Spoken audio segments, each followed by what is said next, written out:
So, to everybody just tuning in, this is a great week. This is the second week of the full podcast. This is really amazing. I'm excited to have my guest on today. We have been indirectly connected for probably the last, I would say, 3 to 4 years.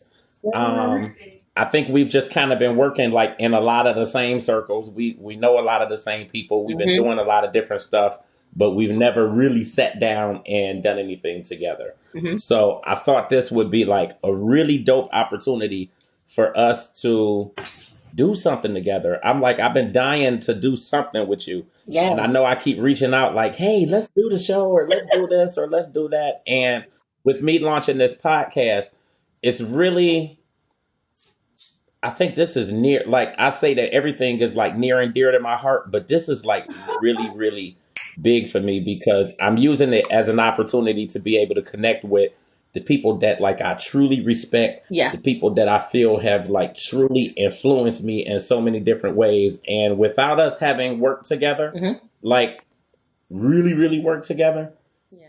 just looking at you and looking at your hustle and your grind and all of the stuff that you do on a daily basis, it's been like really, really dope for me. And it's been educational in so many ways because it's helped me just to maneuver and Oh, to know how to move and to know how to work with different people and to collaborate yeah. and that type of thing. And I mean, I've always been big on collaborating, but it's hard to collaborate with people sometimes because everybody don't be on the same page. True. So I think that looking at you, it's like we could really do this shit. Like we could do something and Yeah. do something really, really big. Yeah. So thank you for like everything that you do. Like trust me, I'm watching. Like I really, really am watching and I'm really admiring like all of the stuff that you do. But with that being said, thank you for coming on. Yeah. Um, I'm really grateful to how be do here. well, how you doing? Because I know it's late in the afternoon. I'm doing very well. I've already came home, cooked dinner, got everything set up for work tomorrow, and and I actually got myself Right. spooked up to see you tonight. So yeah, a boss chick job is never done. Well, I know I love doing this from home. Like I have been a huge I've been like a huge pusher of like the virtual thing and doing like the Zooms and Skypes and all of that stuff. Yeah. And I think just because I do so much, with digital platforms and whatnot and websites and Mhm. like I've always been a big fan of doing stuff on the computer and obviously making it more convenient. And with this pandemic going on, it only makes it even better to be able to do something like this. So I know people are, when they look at this video on YouTube, they're gonna be looking at me like this country fool. Like I'm sitting here with a big bottle of ginger ale because I live by myself. Um, Uh, I'm loving this, but yeah. I want you to take us back to because I look at all of the stuff that you do, and I think that you blend everything well. But there's just like you have your hands in so many different things.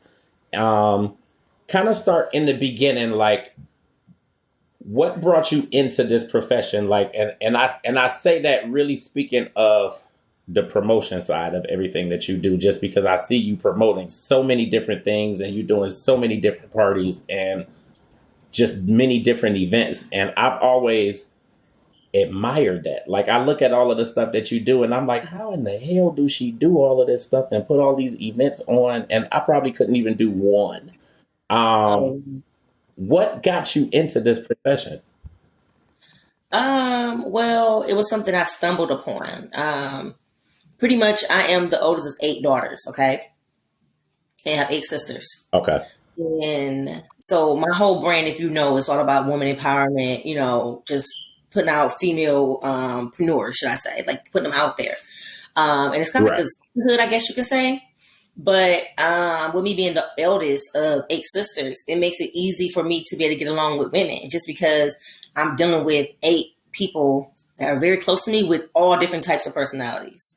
So usually when I meet a female, whether that's in the industry, whether she's a singer, dancer, writer, whatever it is she does, usually I can relate to them in some type of way. because I'm the one who gets called on all the time. I get sisters that might probably call me 4 or 5 times while we sit here on this interview, although I've told them I have an interview. It's like, you have to be available, Right. So, Right. For me, I stumbled into all of this. As a kid, I always watched, like, who was my girl back in the day? I watched Maury, things like that back in the day, back when, what's the one guy name? What's his name? He used to be a mayor, Jerry Springer. When his show was serious. Okay, yeah. Remember when his show was serious before he became the other side? When it was a serious show, Yeah, Oprah, yeah. stuff like that. I always watch that kind of stuff. I watch, I listen to a lot of radio, and I always like imitate these things as I grew up. So the way I fell into media and promoting things, people and things like that. I sing. I'm not sure if you know that. So I went to record a song. I didn't know that. You didn't know that? Yes. Okay. I'm going to sing you something. I did not know that. Yes, that's what I've been doing my whole life. I've been singing since I was 2 years old. Before I can walk or even really talk, I can sing. So I've sang my whole life. So when I went to a studio it had been about 8-9 years ago, I went to record a song, right? Okay. And it's like, the more I went up there, the more they became like, they were already friends of mine that I already had known in the city, but they were like, pushing me to do more. And I was not a part of the team yet necessarily. And they were like, Nazzie, you have a good voice for speaking, things of this sort. I'm like, yeah, I'm looking to get into that, but I'm like, I'm gonna wait, So what happened was, the team I was working with, had to leave to record a video or something like that. And it had a person that had a paid interview there. He had paid for his interview, and everybody was leaving. They didn't have anybody to interview him. And they were like, Nay, we'll show you how to work the switchboard real quick, and you can go live. And I'm like, me? Like, right now, this is what y'all need me to do? They're like, yeah, Nay, just go ahead. When we get back, we go mix this. And I'm like, oh my God, I was here just to record. It's only an hour show. And then I jumped in. I interviewed the guy. Everybody loved it. And then, like, I couldn't get away from it. It was just a natural calling. So, I was going to say, like, how did you feel actually, obviously sitting and being on air and doing that? It just naturally happened. Like, and I was able to interview the guy and talk to him. And when it was time for commercial break, we went to commercial. I guess because I absorbed so much from listening over all these years and watching these shows and things like that, that I kind of like, it became second nature for me to, to pretty much know how to interview.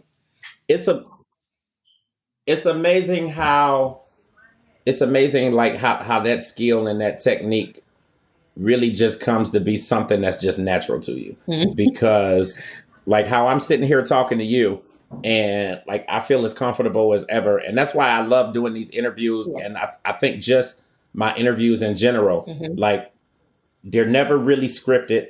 Like I come up with ideas and questions and that sort of thing in advance, just because that's what you do as a journalist. Yes. But anytime I interview somebody, I really want it to be natural.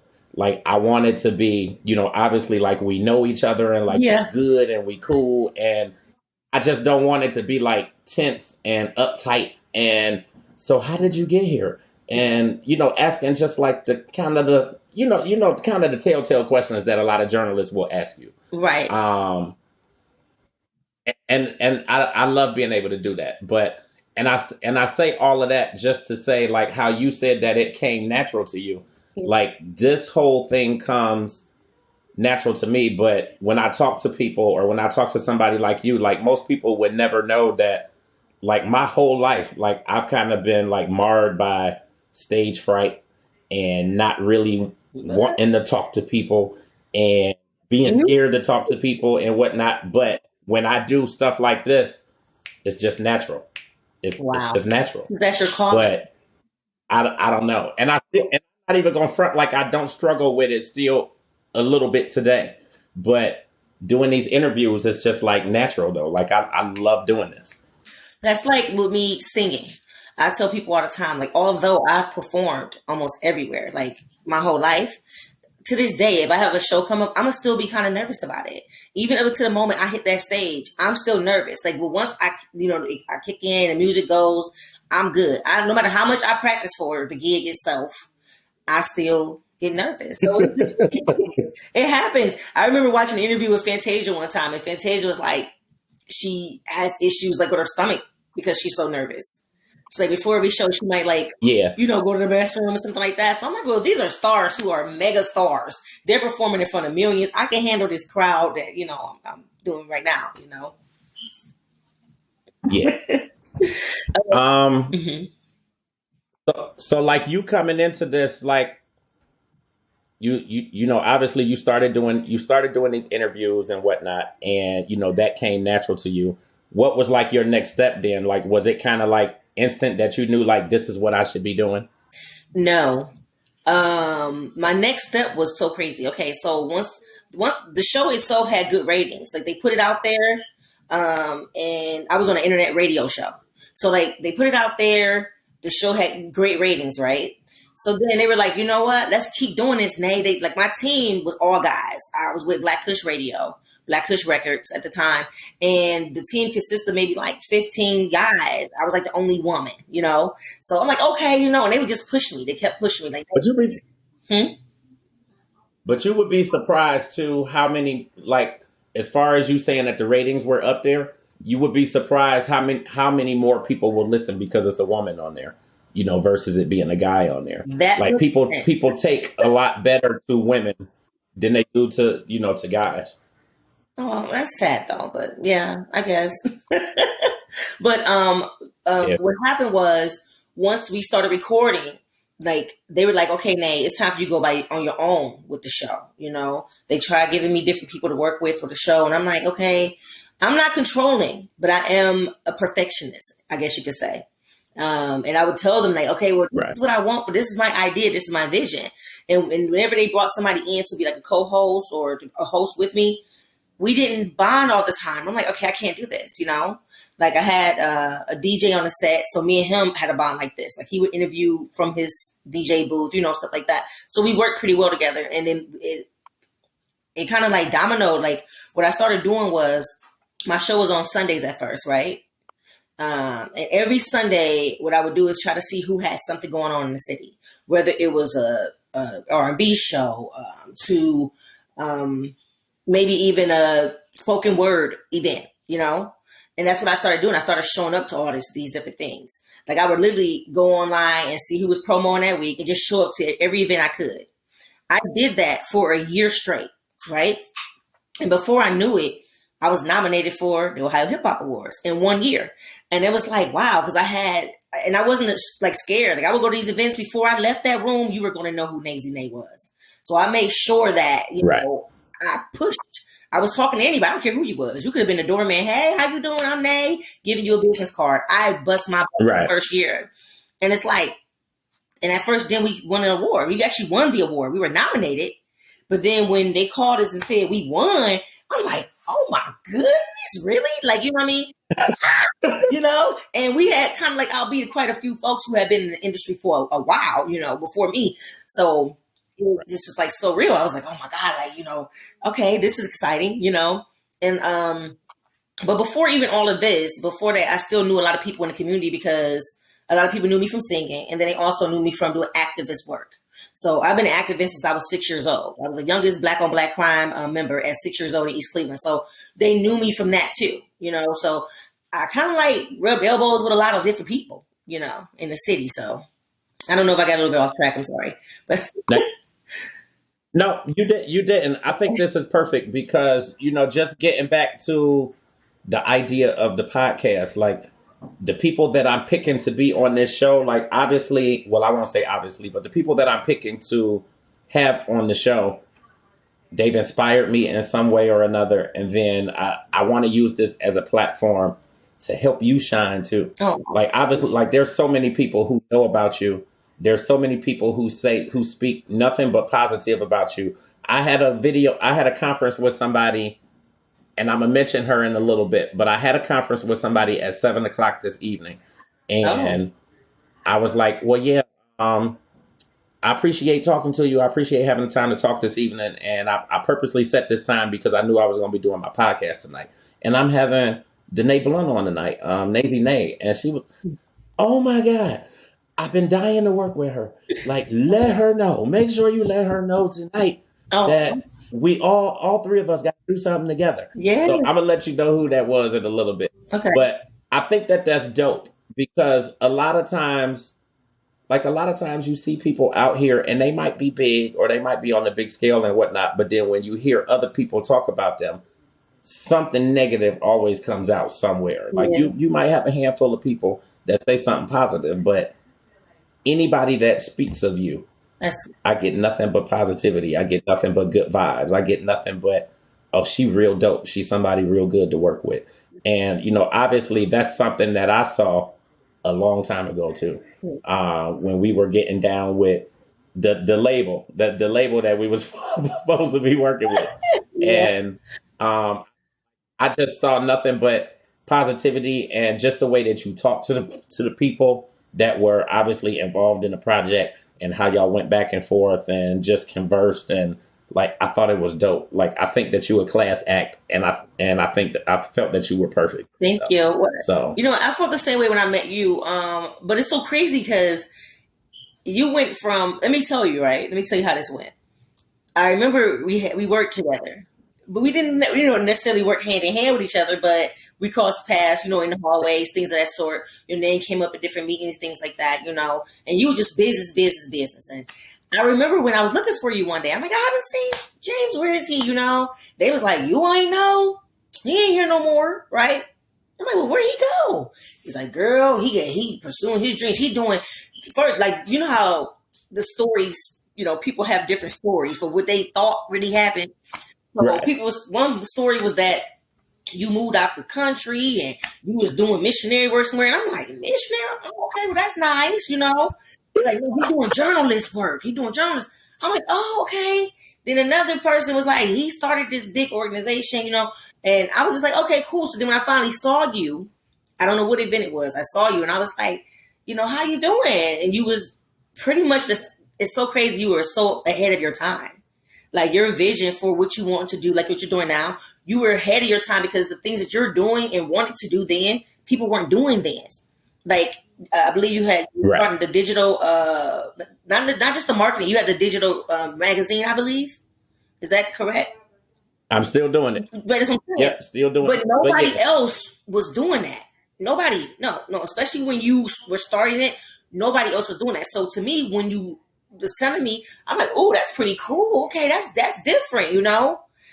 I, I appreciate that. I appreciate that so much. Like I don't think you know how much I really appreciate hearing that.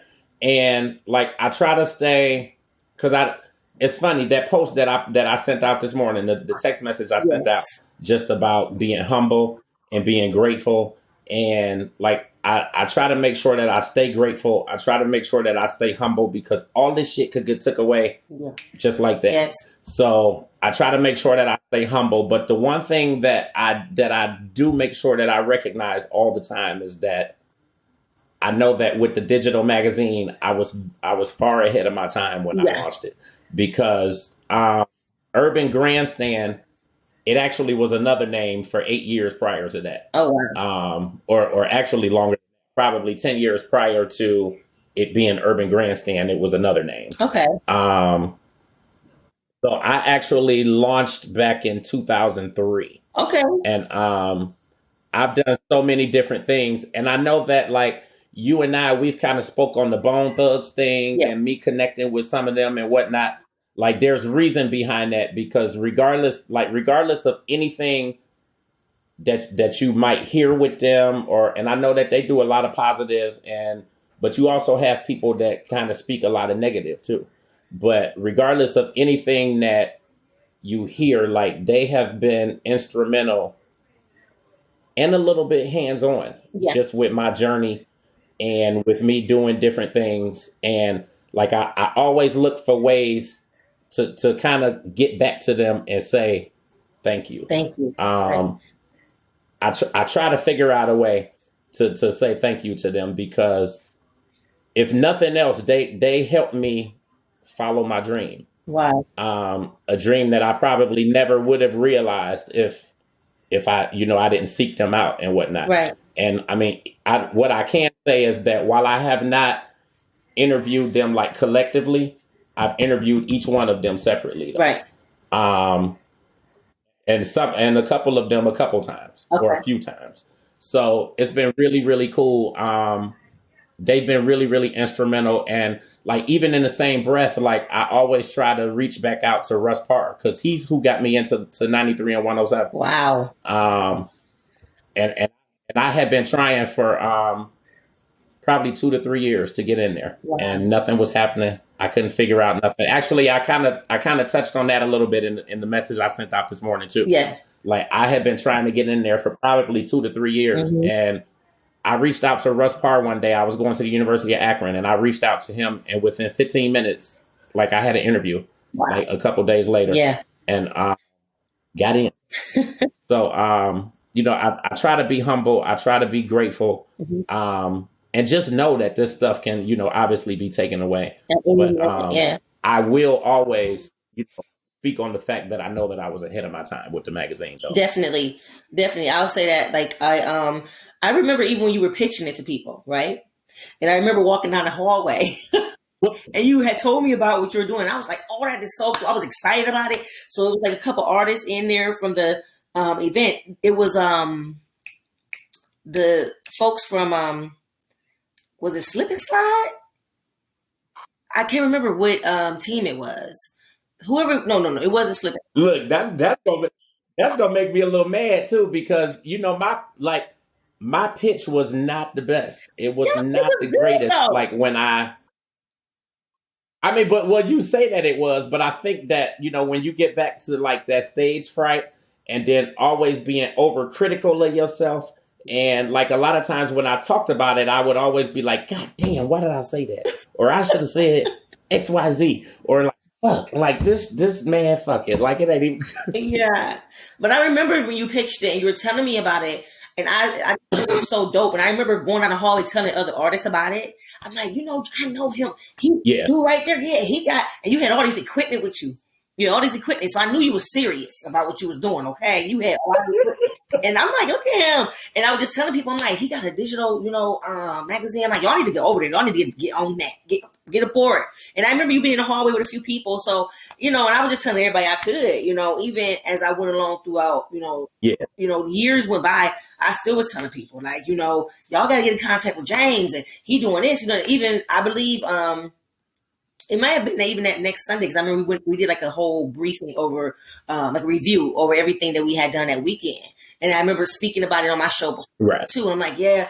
And I could not find your IG at the time for nothing. And at that time, Well, I probably wasn't on there. okay. Because I've only been on IG for maybe the last few years. Like, Okay. it really took me some time before.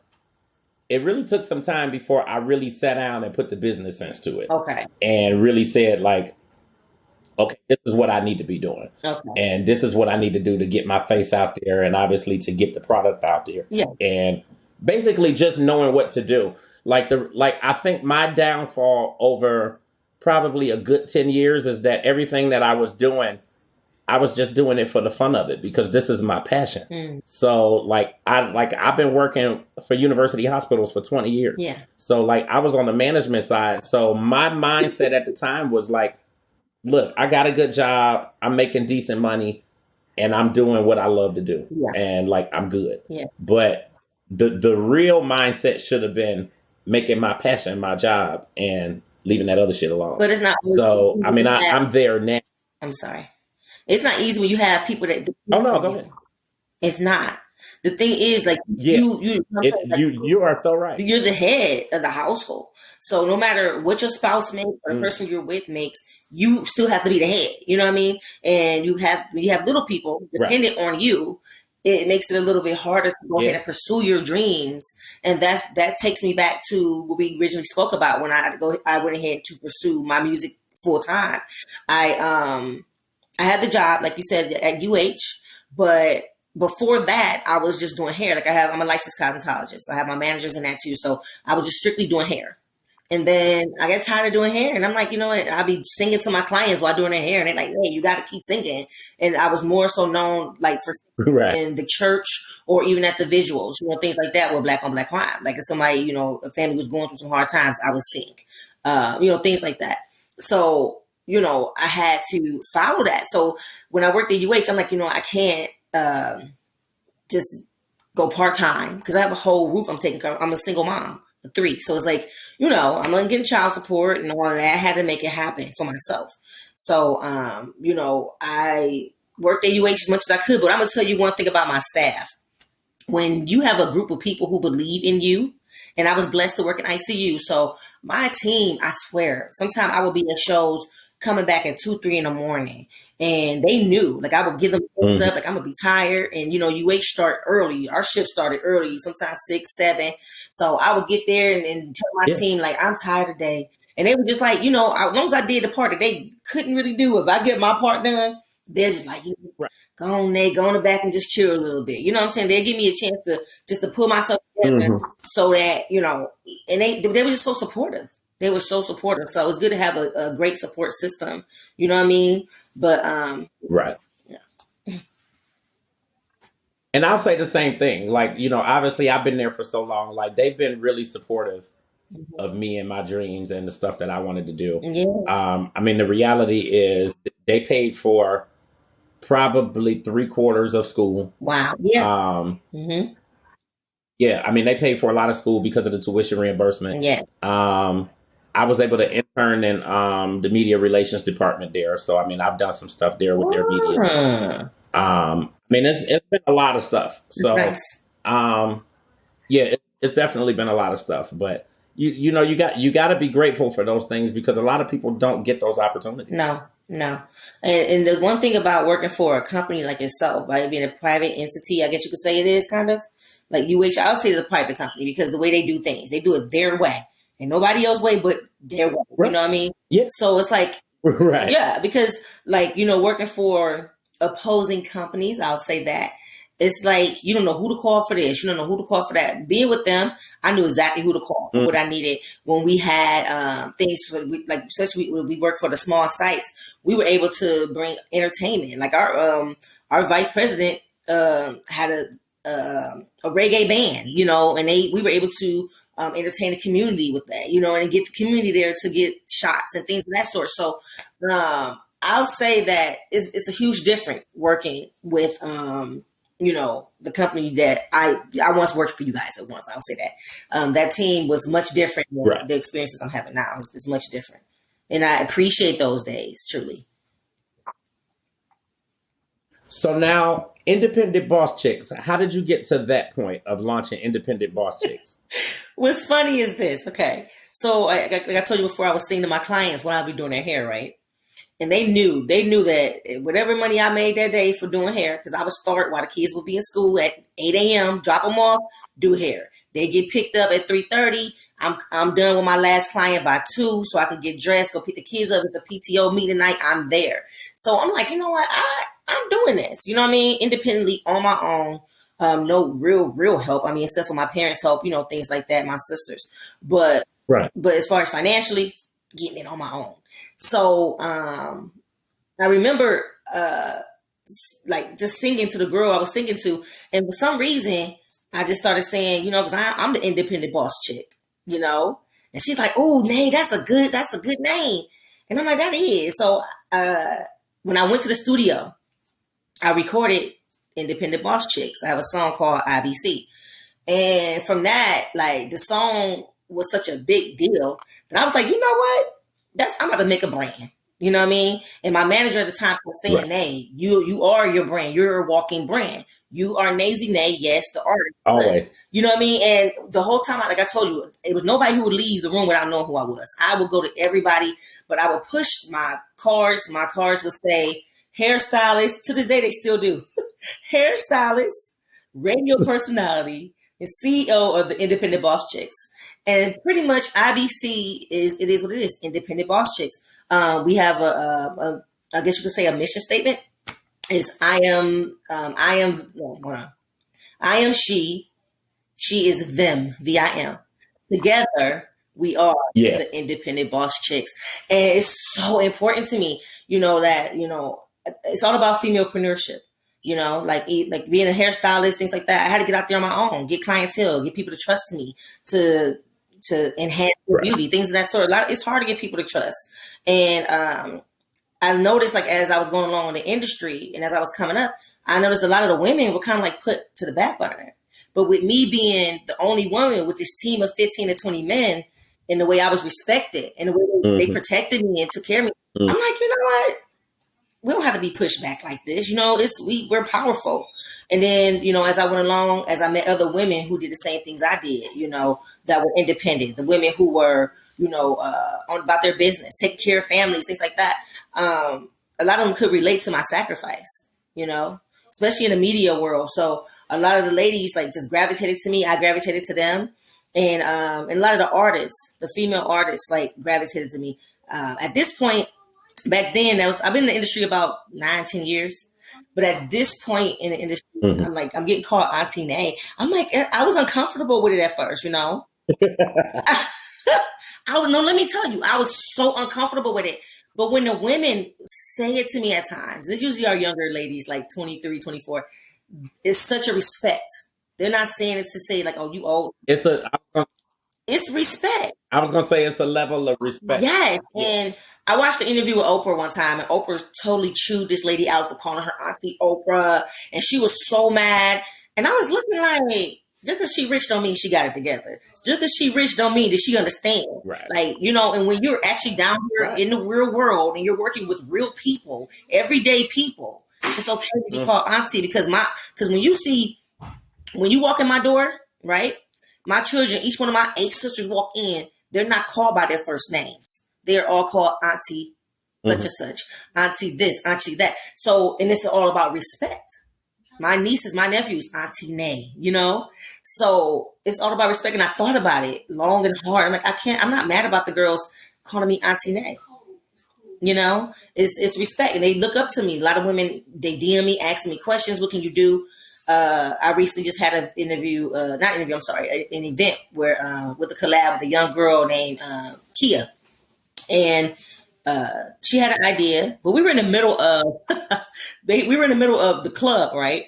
I was at a club for an event, and it was so many people. It was Medusa, and it was packed with people. And she came over to me, and she's like hugging me, and we're talking.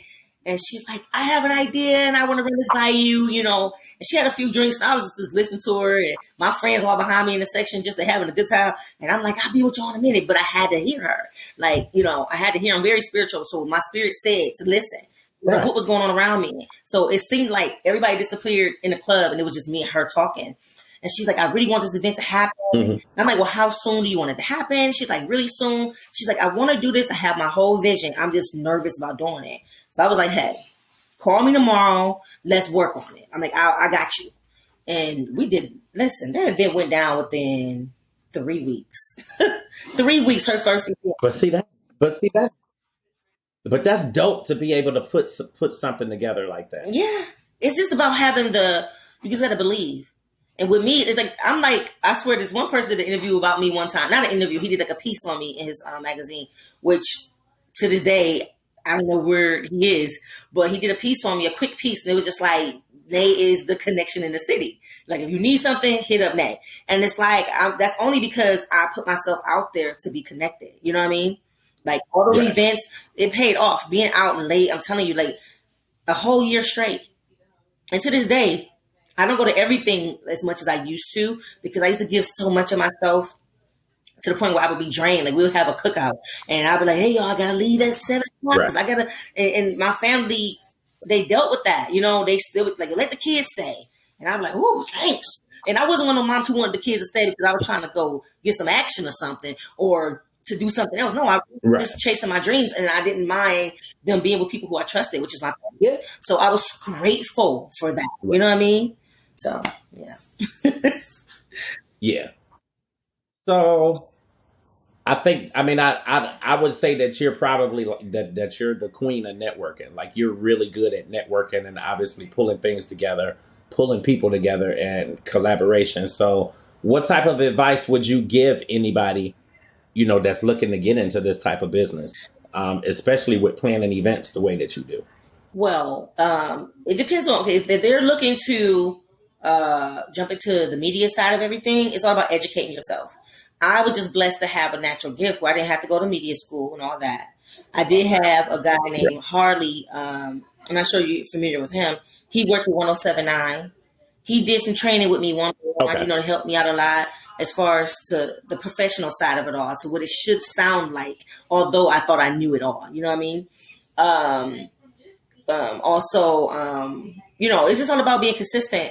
I tell anybody, be consistent with it. If this is what you Hmm. really want to do, whether it's radio, whether it's planning events, be consistent with it. Get out there and meet as many people as you can. And I tell you all the Hmm. time, if it doesn't make money, it's not making sense. But it was many years I worked for free. I had to earn to get here to where I make money now. You know what I mean? And let me tell you, at some point, I mean, obviously in the beginning, Mm-hmm. you gotta be willing to do it for free. Oh, If it's your passion, it should be something that you're willing to do for free. Now, obviously, you're gonna be busting your ass and doing what you need to do to monetize and make some money, yeah. but it's got to be something that you would be willing to do for free. And any of this stuff that I'm doing, I would do for absolutely nothing. Yeah. Like I would do it just to be doing it because I love doing this stuff. Yeah. Um, I'm amazed at your journey and just how far you've come. What do you feel is the biggest thing that you've learned through all of this? Um, Um, yeah. Through all of this, I will say, and I tell the ladies all the time, I put it like this. You know how people say respect is earned, not just given? You know how Hmm. people say that. And for me, I always felt like, okay, I never used to agree with it until now, with the place that I'm in now in life. I understand it more. So now I can relate to it. Um, I say that to say this in this industry, because I stayed consistent, because I was humble, because the attitude I came into the industry with, I still have now to this day. I am so sweet to people. Even if you're doing something that ain't right, I'm gonna pull you and say, "Hey, baby, you can do it a different way." And most people are receiving because I know how Right. to talk to people. You know what I mean? So Yeah. I've learned. It's about how you talk to people. Yes, Yeah. It's definitely about how you talk to people. yeah, And in the beginning, it might seem to be the opposite. Where we say that it's earned and not given. It might seem like it's the opposite in the beginning, yeah, but as you start to climb and you start dealing with bigger people and people who really have power to get you this and get you that and get you to that next level, yes. you got to be doing the right thing. Yes, and a lot of people don't like to put their names on the line. So when they put their name on the line for you and say, "Oh, you should definitely work with Nazzie because of this reason," you got to live up to that. But if it's facts and if it's true about you and you're not faking it and you really being who you are, then you don't have to really live up to it. It's just it actually comes to you. You know what I mean? Hmm. So anybody will tell you in this industry, like I'm just. It's all Hmm. about respect for me. I'm going to respect you. I'm going to treat you well. If something ain't right, if I notice you ain't Right. moving right, I'm going to tell you. Like, I would never let you do something that's going to embarrass you. You know what I mean? Like, if I see you doing something, James, and I notice it ain't looking right, or you seem a little down, I'm going to come over to you Yeah. and talk to you and say, "Hey, baby, I'm going to give you a hug." You know what I mean? Things of that sort. You don't have a lot of Right. genuine, sincere people left. So I don't mind being the difference. Yeah. You know what I mean? So, Yeah. And I want you to do that all day long. Like if you see something that's out of whack or whatever, shit, tell me because 9 times out of 10, I don't know. yeah. um, and really, just being there to help other people. Hmm. That's why I send the messages out every morning. Yeah. That's why I have the text list Mhm. because I'm like everybody needs some kind of inspiration or motivation or like something like that. Like you got to be willing to give something back to Yeah. somebody, True. and you get what you give. Yes. And when you started sending those messages in the morning, I was so grateful for them because, and I'm not afraid to talk about this. Like, I suffer from depression at times. I was a depressed child. So when you're a depressed child, a lot of I times a depressed child becomes an adult. We just learn how to cope and deal with it. But it's different when you're older dealing with right. depression than you are as a young kid. And Mike Berry, shout out to him, he is not ashamed to talk about it. And I'll never forget, I was in a dark place about 3 years ago, and I just needed to talk to somebody. And I called him, and he spoke with me for about an hour or so. but he understood. He did not judge me. That's to me, like, like sometimes when you got to live up to your name, it's like, oh, Nazzie depressed. What? But she wears it well, or she's just, what I mean? He definitely had the door open for me, receiving, and he's like that with everybody though. He's like the godfather of the industry. He'll probably look at Yeah. you like, really, I Nate? met him. Huh? Yeah, I met him through Philly Wheaton. Okay. Because Philly Wheaton, he was doing, I mean, obviously he does his plays and Yes. whatnot. And Mike Berry was at one of them that I went to. So I met him through there. Real cool guy. Yes.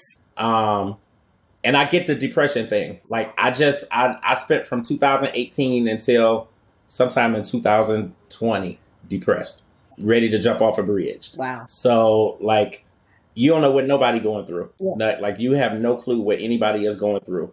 And more people are dealing with depression than you know. So, I mean, all we can do is, obviously try to get the help that we need. Yeah. And I'm grateful that I eventually saw enough to say, like, I need to go see somebody. Yeah. Like I really need to go see somebody.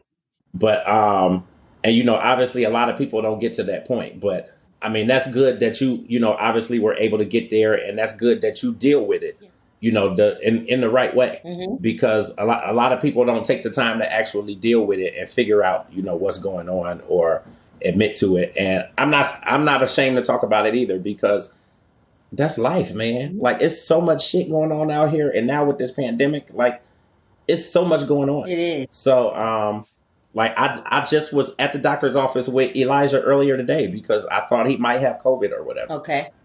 Which he, luckily he didn't. Thank you. God. But and then I have lupus, so like I've been coughing and hacking and sneezing and everything since Christmas.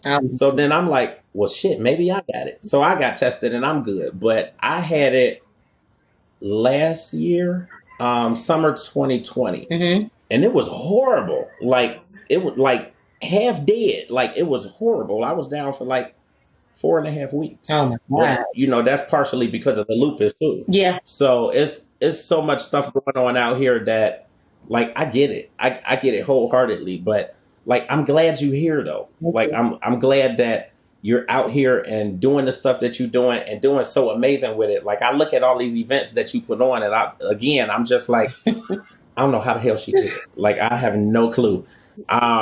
I'll try to plan one event, and it's like shit wrong everywhere. Like I just don't know. So I think that you do. It happens. But yeah, but I think that you do amazing. Huh? No, I just said I think that you do an amazing job, though. Thank you. I appreciate you. I'll just say this. When it comes down to all of the events, I'll say, I mean, we go into our pockets a lot. That's why, and rest in peace to Rob Rose. I will tell you, during the time that we didn't have, yeah, he's just awesome. During the time that the pandemic was going on, especially 2020, we didn't, the clubs were closing early. People in media like ourselves who had to broadcast from home, different things like that. Even with me jumping into the showcase side of everything and hosting, it affected my pockets, to be honest with you. But he was still trying to give Cleveland underground artists an outlet. So I remember him calling me and he said, "Nay, I know you have your annual IBC event every year, which we will definitely touch on that, the IBC event." And he's like, I really want you to still have it. And I'm like, well, let's see. I'm not sure if I'm going to do it. I'm not sure if people will come out. He's like, yeah, as long as we just mandate the people to wear the mask, things like that, people are going to come now. He's like, people look forward to your show every year. And I'm like, okay. I was kind of antsy about it. I went ahead and did the show. And then after that, it's like, I was like, he just started calling me for hosting. And then everybody else started calling me for hosting. And I was like, you know what? Lord, protect me. I bought mic covers, right. And wore my mask as much as I could in the clubs and things like that. And he protected me. When I did finally get COVID, I did finally get it just this past May. And it wasn't from even doing what I do. I got it from another family member at home that was going to work to provide for our family. So that's how I ended up getting it. It wasn't even in the industry, because I was very scared of bringing it home to the kids. Like, these kids are innocent, they in the house, they're not even going to school, things like that, so definitely that's how I survived the last year and a half to 2 years is by taking the gigs anyways and just praying over it, praying over myself. I walk in praying over, Right. everybody. So yeah. Um, as we kind of get down to the end, I want you to talk a little bit more just about, obviously how people can find you. Where can they find information about you online and, obviously keep up with your brand. And then actually, before you even talk about that, you touched on your event that you do every year. Talk a little bit more about that event and what it is. Okay, so the IBC event, as we all know, is the Independent Boss Chicks event. I have it. It's an annual event. I do it once a year, and I'm looking to start having it other places. Because I host all over. I've hosted in Detroit. Detroit is like the second home. Other my cousins. And just Alabama, different places that I've hosted before. I really think about putting the events together. But the thing is, the IBC event pretty much is this. I have at least 15 to 20 female artists, all female. They from rappers, singers. One year we had a fire thrower lady, and she did her thing too. And we usually have all female media, female DJ, of course, female photographers, and then we'll have at least 10 to 15 female vendors as well. So I wanted, like, pretty much my vision for the IBC event every year is for the women who usually wouldn't cross paths to actually get to know each other. Like a lot of the female artists in the industry, they need people to do what? Dress them, get them ready for shows. I have people who come to the event who are looking for people to get them ready for events, get them ready for showcases, get them ready for photo shoots. You need to have people around you like a support team, So, and I've been blessed to connect so many women, we have women who sell products, makeup products. You might have a person that's there at one of the tables that has their own products, but they also do makeup for you, things like that. So the IBC event, also we crown 2 to 3 women a year, where it's somebody who worked in the industry and bust their butt, where I've noticed them, where I see them everywhere, where I see a person hosting their butts off. And the crowd, usually my first IBC event was maybe 50 to 60 people. The second year it was like 150. I didn't even know it was that many people there until the venue owner was like, "Hey, you said it was going to be 60 to 50 people. Today it was 150 people here." I'm like, "Oh, really?" You know what I mean? Right. Like, so each year just getting bigger and bigger and bigger. And I'm so grateful to God that this is getting bigger the way it is, because I just like bringing people together, especially the women. Like, we don't have to hate on each other. We don't have to be mad at each other. We can definitely help each other. Like, and that's pretty much what my event is about. Everybody, it's just about a female fellowship. But the guys, of course, we do crown our kings. The men, I couldn't do it without the guys. You know what I mean? Like, I couldn't do it without the men. I mean, I'm a spoiled brat who was raised by her father. You know what I mean? So the men definitely get the men definitely get their respect. I never leave the men out. Every woman, deserves to have a king. And if you don't have one, right now, you have a sisterhood. You still need people that you can fall back on, depend on, that can help you, and that's pretty much what the IBC event is about. Like I said, it's just all the women getting together and making it happen. And the guys come to support. You wouldn't believe how many men are there. I don't know if it's just because it's all them single ladies there, but they definitely, they come and they support me and they support the ladies and they help us, to make it become, a bigger, I feel like, I just think that people come out and they support you in general just because of the type of person that you are and your spirit. I think that there's a lot for people to gain from you. And you speak on, obviously helping them prepare for photo shoots and things like that. Like, do you do any type of outside coaching or anything, like in terms of just preparing people like for this industry and for the business and what to expect and how to present themselves and, that sort of thing? Well, I've had a lot of women ask me to manage them, from modeling to, oh my gosh, to the artists. I did take on an artist last year. It has definitely been a challenge. And I always said no for years because I'm so afraid of disappointing them, It's time consuming. Like, it's so time consuming. And just like you said, you fear disappointing them. And it's so many, obviously things that they can do and so many opportunities, and you don't want to miss nothing because of the other things that you're working on. But Yeah. like, it's so time consuming, It's very and the time that it requires, I don't feel like anybody really has that kind of time, in managing somebody. true. True. I've had ladies who, call and say, "Hey, Nay, can you just come? You want to be in my video?" And I'll be thinking to myself, like, "What I'm gonna do in your video, girl? Because I'm not about to be doing nothing around you. Oh, no, I'm not. What y'all want me to do in the Right. video? You know?" And we just Right. want you in there, Nay, in some type of way. So, and I'll just say, "Well, how about this? I don't have to be on the camera, but I will help behind the scenes." And I'll help get the ladies ready, Right. or they'll be trying to figure out the scene, and I'm very creative, so I'll say, well, hey, write it like this, do it this way, and I'll jump in. I'm really good with jumping in, things like that. So Yeah. they respect my opinion. I'm not gonna steer them wrong, So that's about. I mean, and I also have done mentorship with young girls. I was actually, I was so funny. Is last year I was telling my friends, like, we need to have an etiquette class for ladies. Like, I mean, I'm not the ultimate lady. I'll say that I have flaws, but at least, but where are the ladies? What happened to just being a lady? What happened to Right. that? What happened to just, Right. There's nobody. yeah, It's nobody really showing them. It's nobody really showing you them. know, So I mean, that could, that could definitely be a lane for you, yeah. because it's nobody out there. By the time I was 6 years old, I could walk in my little itty bitty heels like this and balance a book on my head. But my grandmother taught me that. Right. She taught me how to place, like, set a table. She taught me these things, like, and a lot of women, they don't, it's not that they don't have it or they don't want to do it. It's no one's ever showed them. Um, Right. And I'm not judgmental by far. I tell these women, I'm not judging you. I just want you to be the best you can be.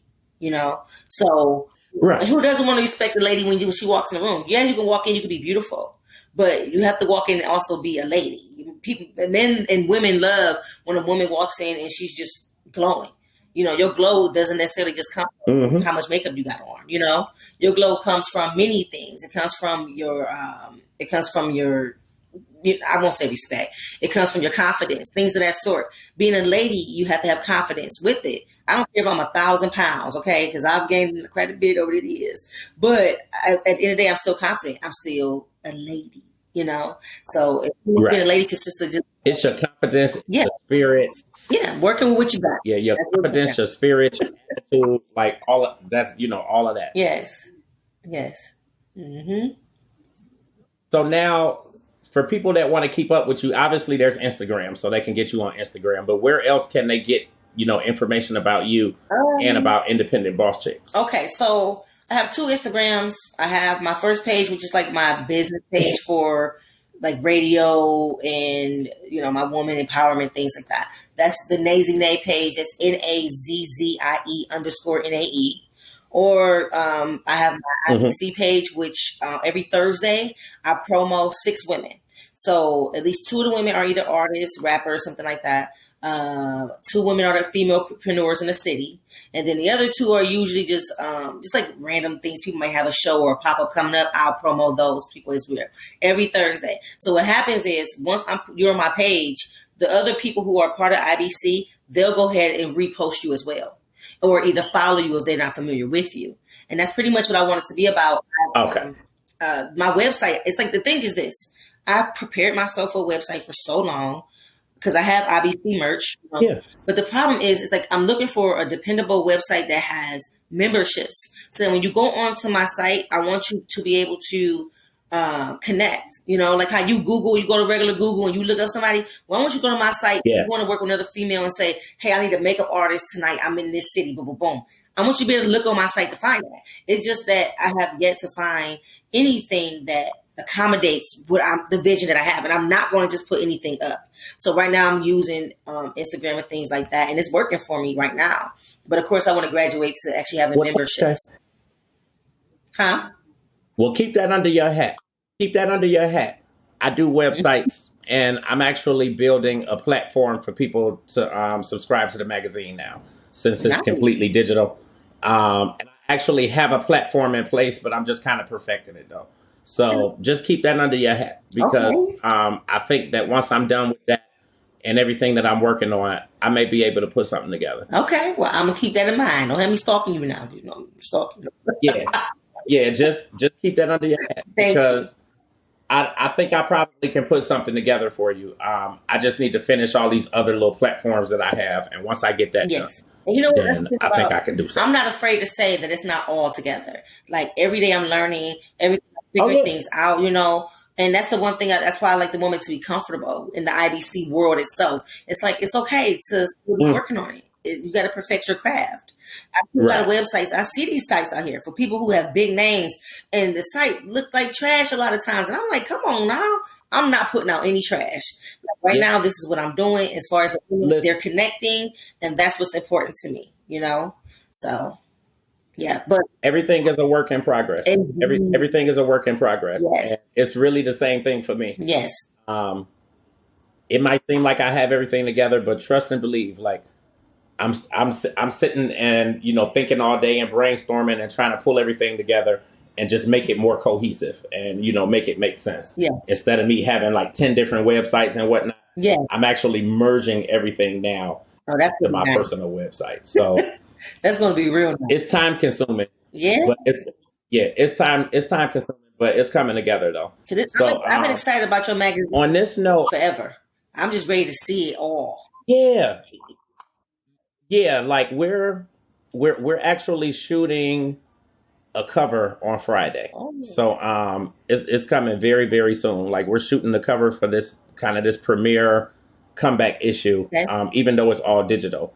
Um, we're shooting the cover and some other photos and whatnot on Friday. And then I'm actually going to the Cleveland Charge game because Bone is performing at that game on No. Friday. And I did reach Um, out to. We'll talk about that later. We'll talk about it later. About yeah, we'll talk about it. Actually, I'm gonna let us go ahead and end, and then well, let me tell you them where just to hang on follow. because once I stop recording, Let them know where to follow the IBC page as well. Where yeah. so, I mean, definitely anybody that's looking to check out Nazzie, you can definitely hit her page. And you said the NAZZIE _NAE. That's your radio promotion page, yeah, well, that's like my standard page. I'll put a little bit of family stuff on there, you know. But that's the Nazy Nay brand itself. right? But the Independent Boss Chicks is spelled just the way And then what's your IBC page? right. That's and then that's the business page as far as strictly business. You could buy IBC merch, things of that sort, and also that's the page I do the promo on every Thursday. Every Thursday is IBC Thursday, has been for the last 4 or 5 years. So that page is at Okay, Independent Boss Chicks with the S on the end. So yep, and you can reach me on both platforms. okay. Yeah.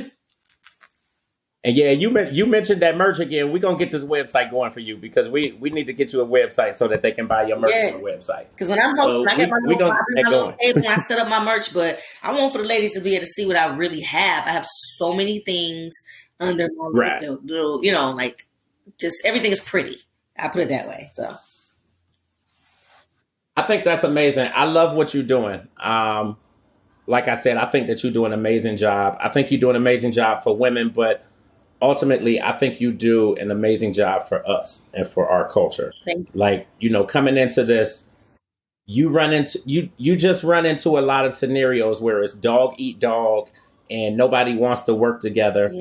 Yeah, And it's hard out here. Sometimes we make it harder for each other than what the rest of the world do. I agree. So I just think that like you've kind of been like that. I think you've been that find out there, like that one person that okay, you got to work with her Yeah. because like you really good at what you do. Um, you work hard. Like obviously you're a perfectionist, not perfect, Right. but you're a perfectionist, Yes. just the same way as I am. Yes. So I want all my stuff to be good too, but I think that you're somebody that's really awesome to work with. I'm glad that we had an opportunity to do this podcast. We're gonna do so much more stuff together. Yeah. And yeah, thank you so much. So just kind of hang on, and then Okay. we'll talk a little bit more, kind of off of off the record. Okay.